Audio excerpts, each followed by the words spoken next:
What happens when a promoter texts you, I'm working on this event and we'd love to have a guitar player from the district play this beautiful and legendary status song. I thought of you, what do you think? And at the same time that I'm really excited to do it and even think to myself, I have the perfect guitar for it that I had made for these specific scenarios and you wouldn't even imagine, but I love the song and I've been wanting to cover it for years. There's only one problem. I look at my schedule and calendar and between work and all sorts of other projects, I only have a maximum of 10 days to work on it. Crazy, right? Perhaps. This is what this documentary is all about. This is an obvious example of what I like to call the autopilot syndrome. Nothing very crazy here. This might be the only time I have to practice. I left my backpack at home. My computer just can't handle it. You really can't tell I'm sick.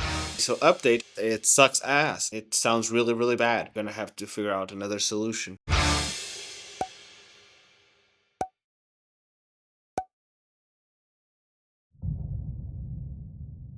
Alright everyone, so last day, I've done some rough mixing just to have an idea of what I should practice with, and that's what I'm probably going to try and do for like the perceivable hours. But I also need to figure out some technical stuff, like for instance, there's not going to be any PAs on this gig, so I'm just going to bring my amplifier. Forgive me for the whole mess, because I'm kind of putting a pedal board together and I still don't have all the parts, so everything's just laying out here. But recently I've been using the Quad Cortex along with a Boss Katana 2x12, so it's 100 watts. Usually just plug in the Quad Cortex into the effects return of it. It doesn't really sound as good as like the effects return of a tube amp, but it's good enough. And while I do have the guitar sounds covered, I have a problem going on, which is even though I've got guitar sounds covered, which is probably the most important part, how am I going to hear the backing track for the rest of the arrangement?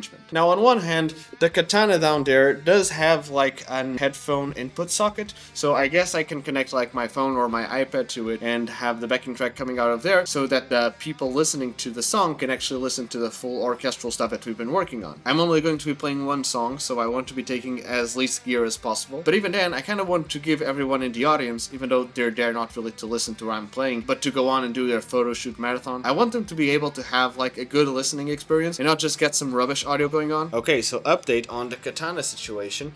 I'm not going to be using it to play the backing track because it sucks ass. It sounds really, really bad. So, yeah, I'm gonna have to figure out another solution. On one hand, I kind of feel like I should have figured out this sooner, but I also wasn't completely sure if I was going to have any sort of PA going on, or even mixing desk. But since I'll be responsible for everything, I guess I gotta figure this one out. So, I'll try and work some things out and come back to you guys when I have an update. Okay, so I managed to figure something out. Went to go grab, like, this super old laptop. Kinda sounds like an airplane engine is gonna go off, and I think I'm gonna probably have to take studio speakers. They're pretty high power, so that's not going to be an issue, especially for the sort of environment that I'm going to be playing at, because I'm for sure not going to be using the Katana. The aux in is probably like just good enough for like a simple backing track, but like when you have like all sorts of like orchestra stuff in it, it really doesn't sound good at all. So I can't really depend on it, so I'll just be using this laptop instead. The good thing about it is that I'm going to be able to record the guitar track straight from my Quad Cortex rather than miking up the Katana, which was what I was going to originally do. I really got to make sure that all of this works tomorrow, because I'm gonna be honest, I don't really trust this janky setup too much. So yeah, I gotta get there early to make sure that everything is working properly. But other than that, I feel like it's probably going to be good enough, I would guess. I already have my guitar and I'm going to just go over the track over and over again just to practice it for as long as I can muster, because I really want to get this down under my fingers. So yeah, super chaotic and stressful. Like I literally had to dust off this computer off of my dad's old office, because otherwise I'd probably have to just play it solo or play it with shitty audio quality. But yeah, I didn't really think this through too much because I just assumed everything would work, and worst case scenario, I'll just be playing one song, so how hard can it be to figure something out? It's not like I don't want to vlog anymore, but I kind of have to practice this, so I'll come back to you guys with an update if I have any at any point.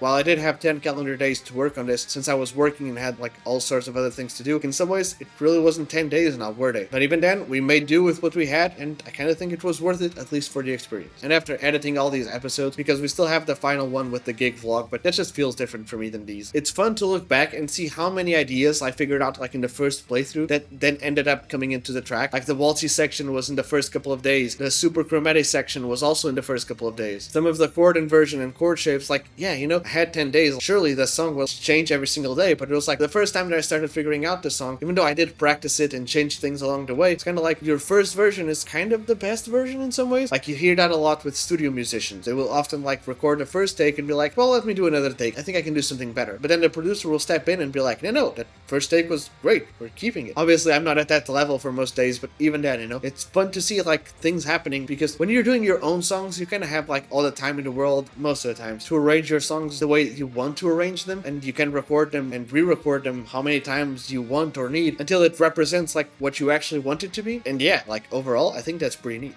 Alright, so update on the last little bit of day 10. I was here practicing the song for like an hour and a half, maybe a little bit more. I wouldn't say I'm as ready as I thought I would be by this point, nor as confident on my abilities to just play it flawlessly as I would hope. But at the same time, I kind of don't want to just keep practicing, because on one hand it's going to get really late and I have to get up early in the morning to be there. I'm also gonna go pick up our cameraman to help me vlog the whole thing while I'm filming, and I still have to save all the files. I'm going to try and figure out a way to leave this laptop not clipping every time I record, because I know I'm not really hitting like the clipping marks when it comes to levels. It's just really this old laptop that can't handle everything. Gonna start packing up all the things for tomorrow so that in the morning I can just put everything in the car. I could put everything in the car right now, but honestly it's not that much stuff. And other than that, if I'm going to give you a run through of everything that I should focus on or worry about tomorrow, other than getting everything set up, is that I mostly just need to be focused. There's not a lot of very complicated parts, but there's a couple where I have to be extra focused, and in general I kind of have to be focused in order to hit all of those different time signatures, make sure I play all the little breaks and fills properly, and also be in the pocket. But most importantly, to try and give out a good performance, because hopefully if I don't make too many mistakes, I'd hope that